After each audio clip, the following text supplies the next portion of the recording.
Bonjour à tous, c'est Benoît, j'espère que vous allez tous très bien. Est-ce que vous aussi vous vous demandez comment trouver du temps pour votre dernier projet ou votre nouvelle passion? Et du coup ça m'intéresse, dites-moi en commentaire sur quoi vous travaillez en ce moment, et si cette vidéo vous donne de nouvelles idées, laissez un pouce bleu et abonnez-vous pour d'autres vidéos sur comment apprendre à mieux organiser sa vie. Aujourd'hui nous allons voir comment trouver le temps pour faire ce que vous avez repoussé depuis si longtemps. Et pour cela nous allons casser le mythe de « je n'ai pas le temps », nous donner un objectif à notre portée à tous, et voir le concept de bloc dans notre calendrier. Première partie, le mythe de « je n'ai pas le temps ». La première réalisation la plus importante de ces dernières années, c'est que si je me fixe des objectifs réalisables, chaque jour je vais pouvoir un peu progresser dans la direction que j'ai choisie. Et la deuxième réalisation est que si je le souhaite et que je décide activement, j'ai entièrement le contrôle sur mon temps. La première réalisation va jouer sur notre motivation, tandis que la deuxième va nous permettre de dégager du temps. Et c'est grâce à ces deux réalisations que j'ai pu développer ma boîte photo et vidéo, et après avoir bossé 7 ans dans le conseil à Paris, quitter mon job pour me lancer complètement dans la photo et la vidéo.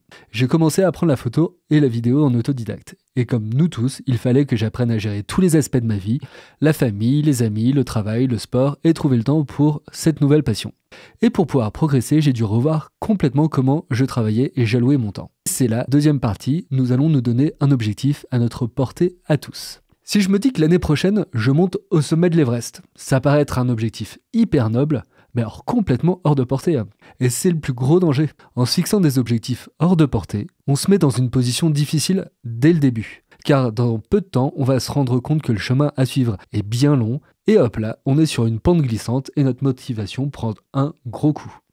Au contraire, il faut découper la route en plusieurs parties.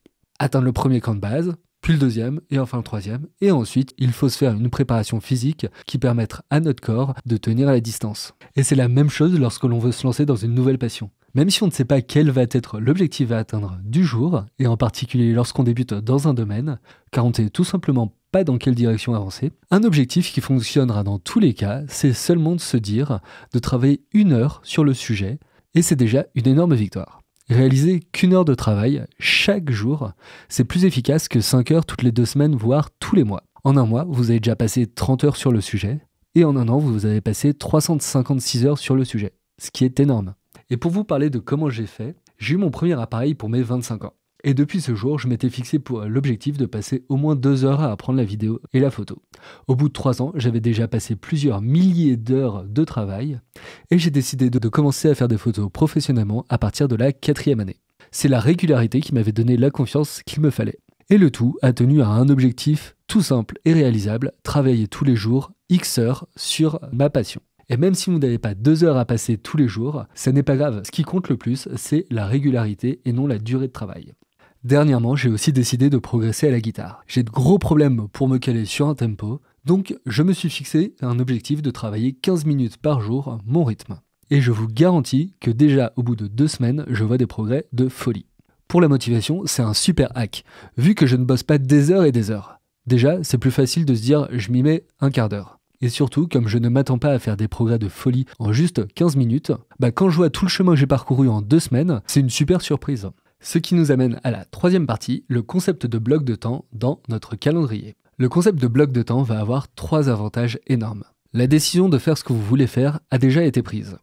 Ensuite, vous savez dans quoi vous vous lancez, ce qui permet de rester motivé, et comme le créneau est défini dans le temps, vous allez pouvoir maintenir votre concentration et votre efficacité sur cette période. Lorsque vous allouez un horaire pour faire ce que vous avez choisi de faire, vous créez votre propre discipline. Et ça, c'est plutôt pas mal, parce que dans la vie de tous les jours, nous avons seulement une quantité d'énergie disponible pour la journée. Ce qui se traduit par nous avons seulement la capacité de prendre un certain nombre de décisions. Et malheureusement, si on doit négocier avec soi-même pour se lancer dans notre apprentissage après une longue journée de boulot, idem, c'est la pente savonneuse, et 8 chances sur 10 pour que cette activité passe à la trappe.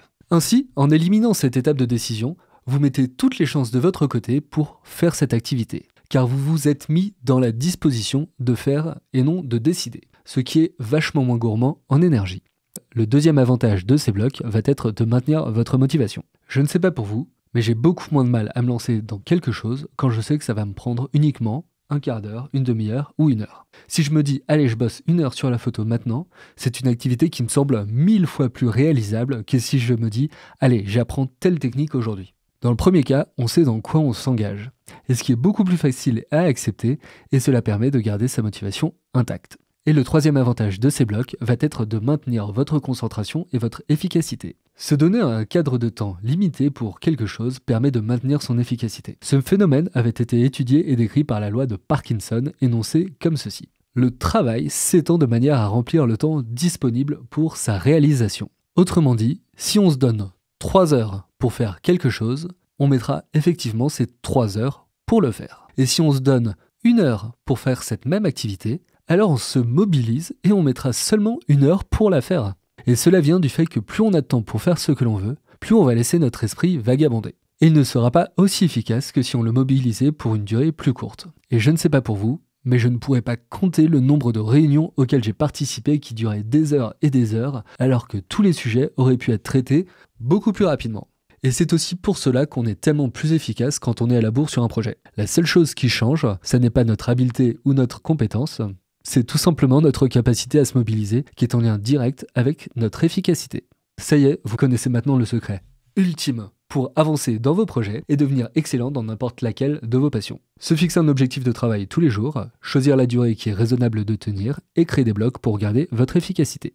J'espère que toutes ces idées vont vous aider et je vous souhaite une super journée à tous. Je vous dis à la semaine prochaine. Ciao!